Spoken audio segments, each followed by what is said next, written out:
Francis മാർപ്പാപ്പ വിട പറഞ്ഞെങ്കിലും വത്തിക്കാനിൽ അടുത്ത വർഷത്തെ കലണ്ടറുകളിൽ മിക്കവും അദ്ദേഹത്തിന്റെ ചിത്രങ്ങൾ നിറഞ്ഞവയാണ്. മാർപ്പാപ്പയുടെ ജീവിതത്തിലെ പ്രധാന നിമിഷങ്ങൾ കോർത്തിണക്കിയുള്ള കലണ്ടറുകളും ഡയറികളും എല്ലാം എല്ലായിടത്തും കാണാം. സംസ്കാര ചടങ്ങുകൾക്കായി 3 ലക്ഷത്തോളം പേർ ഇന്ന് വത്തിക്കാനിലെത്തുമെന്നാണ് കരുതുന്നത്. വത്തിക്കാനിൽ നിന്ന് KCBC pro-life animator Sabu Jose ഇറക്കിയ റിപ്പോർട്ട് കൂടിക്കാണ്. വത്തിക്കാനിൽ എവിടെയും പത്രങ്ങൾ നമുക്ക് കാണാം. ആ പത്രങ്ങൾ മുഴുവൻ വത്തിക്കാനും ഫ്രാൻസിസ് മാർപ്പാപ്പയുമായി ബന്ധപ്പെട്ട വാർത്തകൾ മാത്രമാണ്.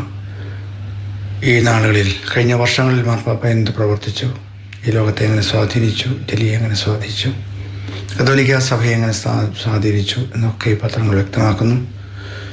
ഒപ്പം തന്നെ അടുത്ത മാർപ്പാപ്പ ആരായിരിക്കും എന്നതിനെക്കുറിച്ചുള്ള ഊഹാപോഹങ്ങളും പത്രങ്ങളിൽ വന്നു തുടങ്ങി.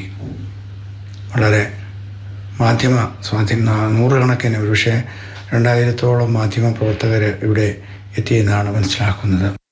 ഫ്രാൻസിസ് മാർപ്പാപ്പ കാലം ചെയ്തെങ്കിലും വിട പറയും മുമ്പ് തന്നെ ഇന്നലെ ഈ ദിവസങ്ങളിൽ ആയിരക്കണക്കിന് കോപ്പികൾ വിറ്റുപോകുന്ന കലണ്ടറാണ്.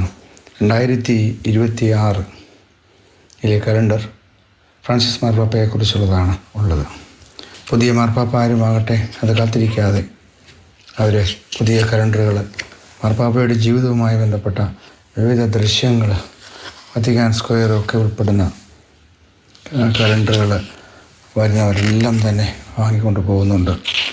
മാർപ്പാപ്പയുടെ വേർപാടിന് ശേഷം മാർപ്പാപ്പയുമായി ബന്ധപ്പെട്ട നിരവധി ഭക്തവസ്തുക്കൾ, ചിത്രങ്ങൾ, ജപമാലകൾ, ടീഷർട്ടുകളൊക്കെ ഇവിടെ പ്രചരിക്കുന്നുണ്ട്. മാർപ്പാപ്പയുടെ സ്ഥാനം പ്രഖ്യാപിച്ച നിമിഷം മുതലുള്ള ചിത്രങ്ങൾ, മാർപ്പാപ്പയുടെ ജീവിതത്തെ സ്വാധീനിച്ച നിരവധി സംഭവങ്ങൾ 2026 നിറഞ്ഞു നിൽക്കും എന്നതാണ് ഈ കലണ്ടറുകളിലൂടെ നമുക്ക് വ്യക്തമായി